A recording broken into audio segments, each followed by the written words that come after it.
time a scant 15 years old, had just stood there with her lips pressed together, her thin arms folded across her narrow chest, staring down at the familiar pasty-white face of her parent with a sort of disdain in her slanting black eyes. For a very long time she had stood like that, silent and staring. Then, quite suddenly, she had given way to a torrent of weeping, swaying her thin body, tearing at her bright hair, and stamping her small feet. The outburst had ceased as suddenly as it had begun. She glanced quickly about the bare room, taking everyone in, even the 2 policemen, in a sharp look of flashing scorn.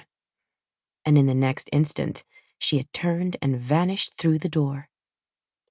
Seen across the long stretch of years, the thing had more the appearance of an outpouring of pent-up fury than of an overflow of grief for her dead father, though she had been, Irene admitted, fond enough of him in her own rather cat-like way.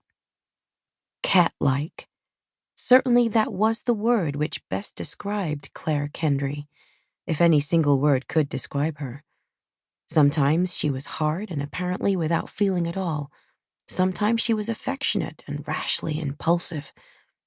And there was about her an amazing soft malice, hidden well away, unprovoked.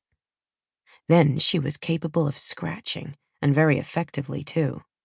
Or driven to anger, she would fight with a ferocity and impetuousness that disregarded or forgot any danger, superior strength, numbers, or other unfavorable circumstances. How savagely she had clawed those boys the day they had hooted her parent and sung a derisive rhyme of their own composing, which pointed out certain eccentricities in his careening gait.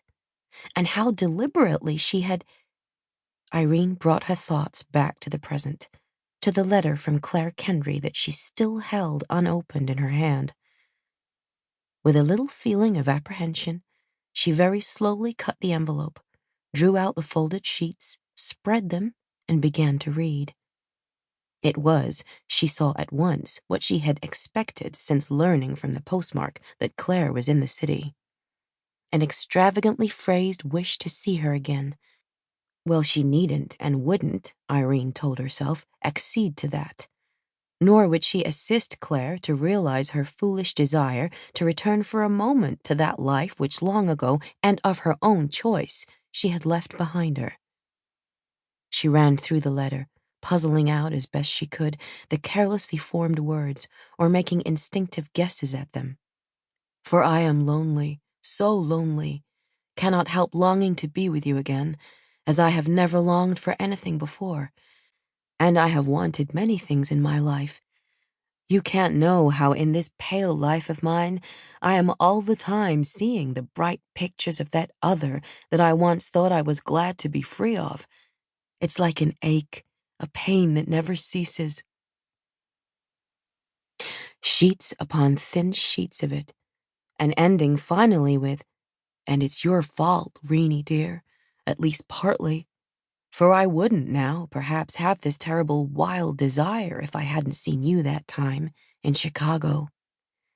Brilliant red patches flamed in Irene Redfield's warm olive cheeks. That time in Chicago. The words stood out among the many paragraphs of other words, bringing with them a clear, sharp remembrance, in which, even now, after 2 years, humiliation, resentment, and rage were mingled. 2. This is what Irene Redfield remembered. Chicago, August. A brilliant day, hot, with a brutal, staring sun pouring down rays that were like molten rain. A day on which the very outlines of the buildings shuddered as if in protest at the heat. Quivering lines sprang up from baked pavements and wriggled along the shining car tracks.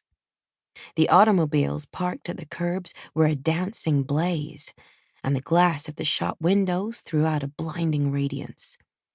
Sharp particles of dust rose from the burning sidewalks, stinging the seared or dripping skins of wilting pedestrians. What small breeze there was.